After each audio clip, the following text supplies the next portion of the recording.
papo aqui. Quem está com a gente, a Confederação Nacional da Indústria considerou o aumento da taxa de juros injustificado. Conversamos agora sobre esse tema com o Superintendente de Economia da CNI, o Mário Sérgio Telles. Obrigado por se juntar a gente, fazer essa parceria entre o agro e a indústria, né? Porque boa parte do que a gente produz também é transformado nesse setor. E juro é uma coisa que acaba com a economia, a gente sabe disso. É um remédio amargo para conter a inflação, mas tem uma hora que acho que a diferença entre o antídoto e o veneno é a dose, né? Bom dia. Bom dia, Valteno, bom dia a todos que nos assistem. Eu acho que esse é o ponto, né?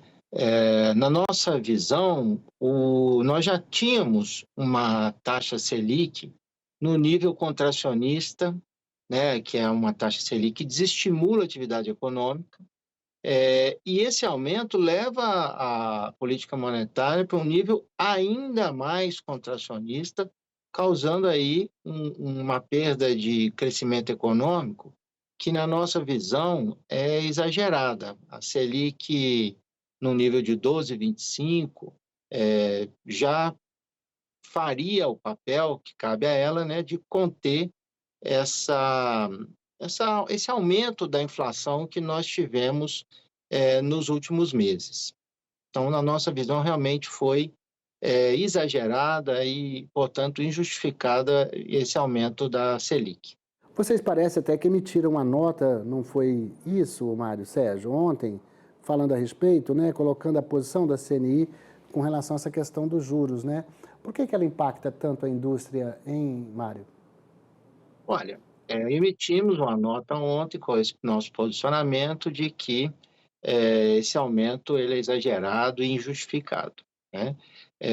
Impacta muito a indústria, impacta todos os setores econômicos.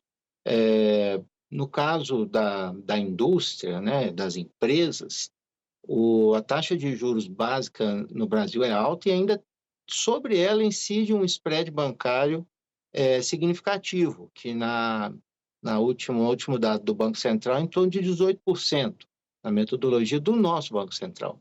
A metodologia do Fundo Monetário Internacional, o nosso spread chega a quase 30%. Então, isso faz com que a taxa de juros para as empresas e também para os consumidores seja muito maior do que essa que nós estamos falando aqui, de 13,25.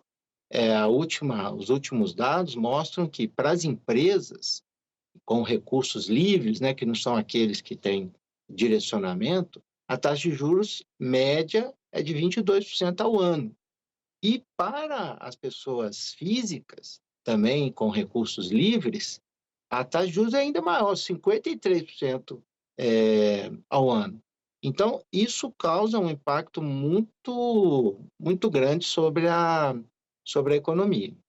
E o mais preocupante talvez seja o cenário futuro próximo, né? Porque tem aí previsão de mais aumento de juro. Então, assim, o ano está começando. Eu sei que vocês fazem planejamento para o ano todo, mas com o custo do dinheiro cada vez mais alto, imagino que muita gente deixa de ir para a atividade produtiva e acaba indo para uma atividade especulativa, né? De ganho de capital. A taxa de juros alta, ela desestimula o investimento produtivo, que você colocou muito bem, os empresários revêem os seus planos de investimento, primeiro porque fica mais caro, né, investir, e segundo porque com o aumento de juros também, e esse é o objetivo do Banco Central, é reduzir a demanda. Então, ele sabe que vai ser mais caro investir e vai ter menos demanda, menos gente querendo comprar o produto que vai ser feito. Então, isso dá uma travada muito, muito forte na economia. E esse aumento que já está meio que previsto para a próxima reunião do Copom, levaria a taxa para 14,25.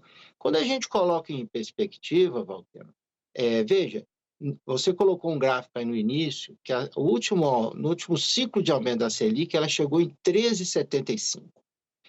Só que era uma taxa de 13,75 para conter uma inflação que chegou a 12% no início de 2022.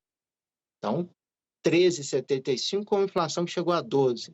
Hoje nós já estamos em 13,25, com a perspectiva de chegar a 14,25, sendo que a inflação corrente está em 4,8%. Né? E com o 13,75, aquela inflação de 12 no início de 2022, ela caiu para o início de 2024 para 4,5, ou seja, foi 13,75 foi muito suficiente para reduzir a inflação de 12. Agora nós estamos falando de 13,25 para tratar de uma inflação de 4,8. Né?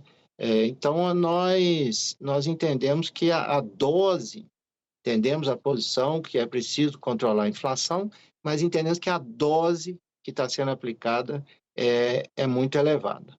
É aquela história que eu falei, vou repetir, né? A diferença entre o veneno e o antídoto, né? Se você exagera no veneno ou no antídoto, você vai acabar matando o paciente. Agora, vamos aguardar. Quais são o que vocês qual é o cenário que você prevê? A indústria na verdade, dentro das cadeias produtivas, você tem a indústria, tem o comércio, tem serviço, tem o agro. Com que horizonte vocês estão trabalhando para esse ano, hein? Qual é a expectativa de crescimento industrial? Vai ficar ali no zero?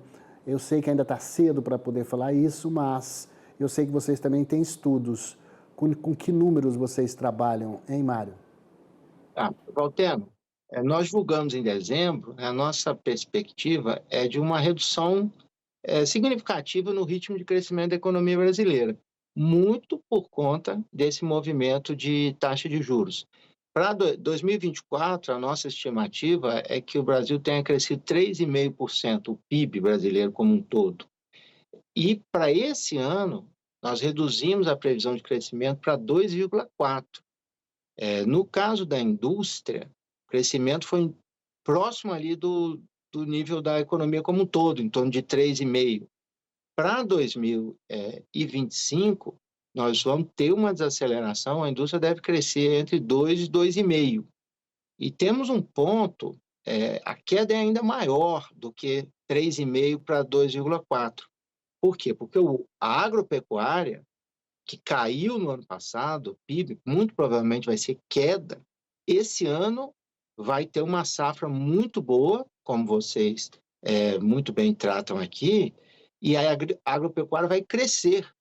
Então, apesar dessa grande melhoria da agropecuária, que caiu no ano passado e vai crescer esse ano no PIB, o PIB como um todo vai ter essa queda, ou seja, os outros setores, indústria e serviços, vão ser muito mais impactados do que esse movimento de 3,5 para 2,4 mostra, né? Porque ali dentro da composição, a agropecuária vai crescer. Então, é um cenário bem complicado para 2024, e essa desaceleração da economia, que já está em curso, desde o terceiro trimestre do ano passado, o quarto trimestre tem dados mostrando também desaceleração. Isso já é um resultado da política monetária, em alguma medida, e isso ajuda a conter a inflação. E, além disso, o impulso fiscal, né, que são os gastos públicos, tanto do governo federal como dos governos estaduais e municipais, vai cair significativamente em 2025. Então, esse impulso fiscal menor, a desaceleração da economia, por si só, já irão contribuir para o controle da inflação. Então, o Banco Central, com esse movimento forte, na nossa visão, ele deveria ter ponderado melhor esses dois fatores: desaceleração da economia, que já está acontecendo, e redução do impulso fiscal ao crescimento, que também já está acontecendo. Mário Sérgio Telles, superintendente de Economia da Confederação Nacional da Indústria, falando com a gente aqui nos canais Agro Mais e Terra Viva, analisando aí a elevação da taxa de juros, a taxa básica de juros da economia. Obrigado pela sua participação aqui, torcendo para que dias melhores virão. Eu que agradeço, obrigado, vamos torcer para que dias melhores virão. Tá certo.